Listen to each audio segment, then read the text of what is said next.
Welcome back to Intuitive Introduction to Probability. In the last lecture, I gave you some intuitive definitions of how we can define probabilities. There was a classical definition, the empirical probability definition, and the subjective probability definition. In this lecture, I now want to be a little more precise and give correct definitions of what a probability exactly is. And we will return to those three definitions. So, we need a little language to describe the probability setting. There's first a random experiment. Sounds kind of strange, sounds like we're in a lab, but in probability theory, anything that has an uncertain outcome is called a random experiment. That could be rolling a die, that could be pulling a card, this is a roulette table, but it's also in the real world. The weather next Monday, or if you think about the stock price of your favorite company, the stock price next Tuesday. We don't know those are uncertain outcomes, and therefore in our language, those are random experiments. Now, what can happen in a random experiment? Those are called basic outcomes. In a die, it's very easy. 1, 2, 3, 4, 5, 6 are the basic outcomes. If we think about the exact weather or the exact stock price, this is already a little bit more tricky, and we will see examples as we go along. The collection of all basic outcomes are called the sample space. And I apologize, we need a little notation. Here's our first notation in this class, S for the sample space. Now, when we want to define probabilities, we need subsets, some elements, perhaps not all of them, of a sample space. And those are called an event. And again, we need a little notation. Those are typically denoted by capital letters, A, B, C, and so on.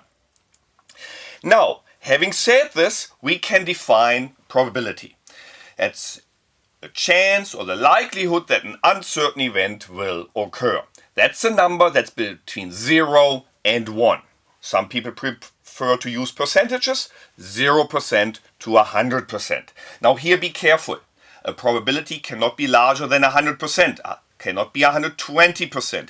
It can also not be negative, minus 10%.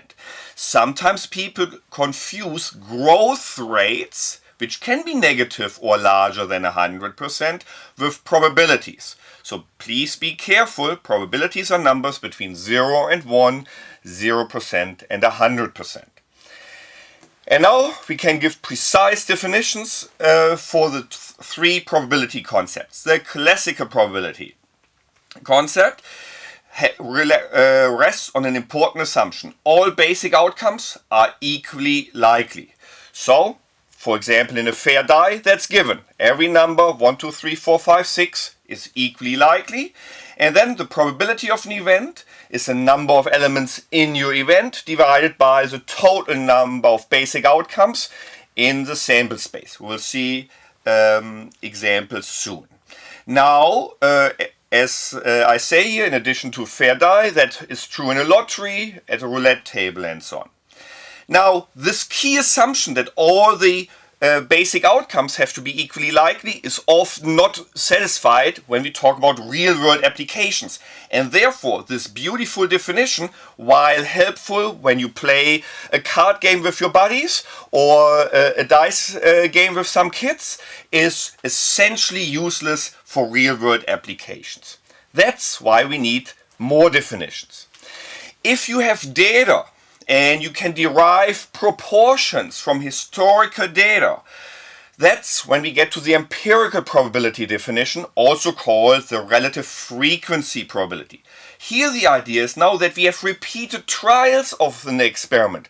For example, I may look at the weather on a particular day for the last 20 years and say, oh, can I use some average there to make a prediction? What's the probability it will rain? What's the probability it will be sunny?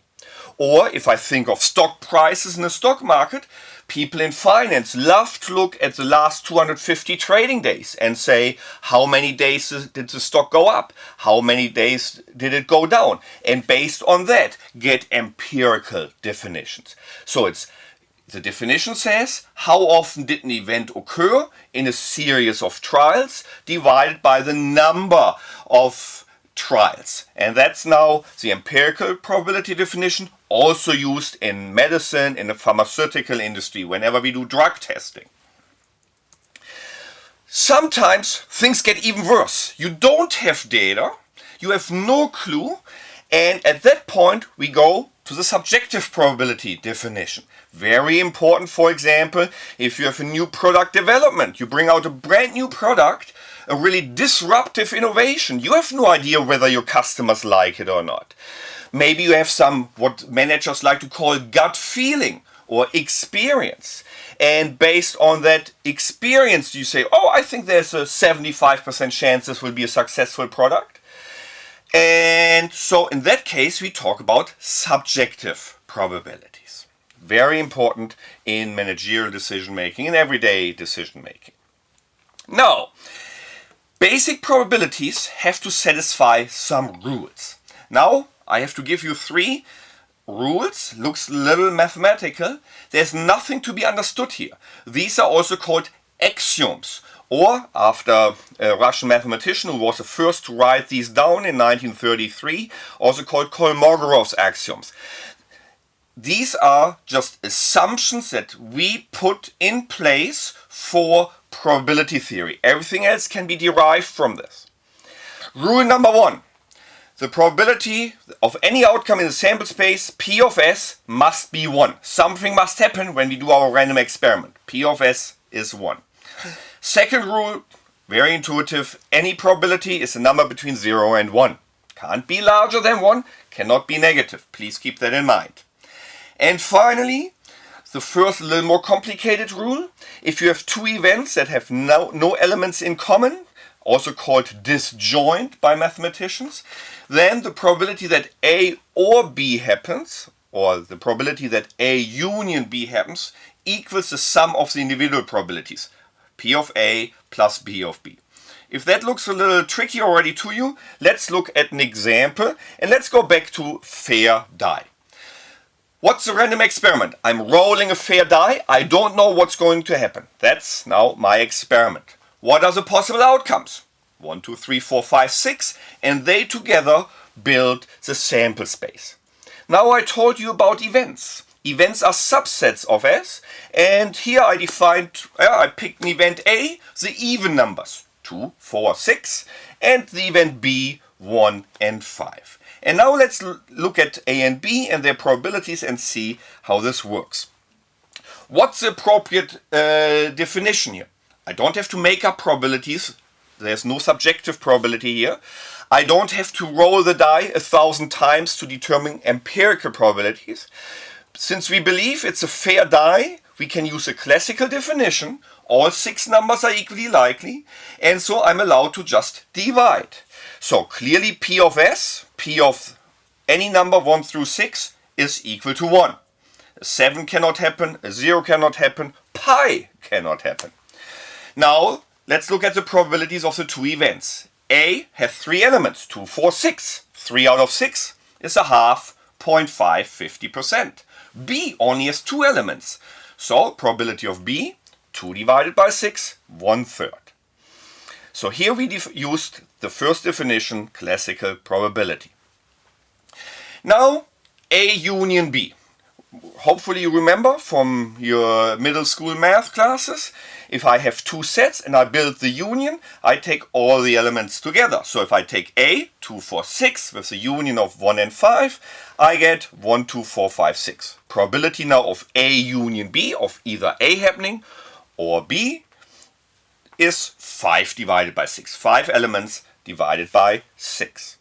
Notice that those 2 events have no elements in common. There's no number that's in A and in B. So they are disjoint. The intersection is the empty set. And therefore now I can use my probability rule. The probability of A union B is the sum of P of A and P of B. 3, 6 plus 2, 6 is 5, 6. And guess what? That's exactly the right answer that we saw before.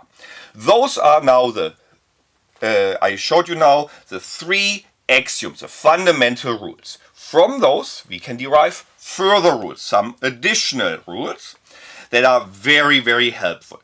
First, the complement rule.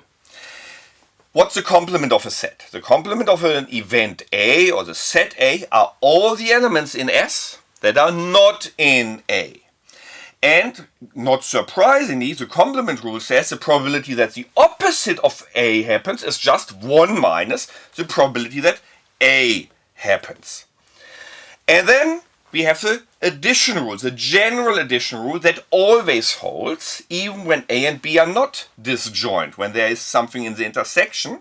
And then the rule gets a little more complicated. Then the probability of A union B is P of A plus B of B, but then now I need to subtract the probability of the intersection, because otherwise there would be some double counting. Let's look again at our little example.